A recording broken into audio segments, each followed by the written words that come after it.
hipopòtam viu a la selva d'Àfrica. És el més gran del món. Es diu cavall d'aigua. Té les orelles molt petites i una boca molt gran. I li agrada estar molt a l'aigua i a la tarda surten a buscar menjar. I es diuen cavall d'aigua.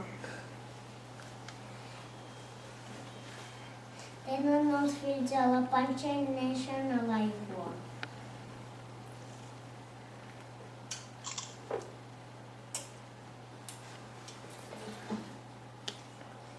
Mengen molta herba i una mica de fruita.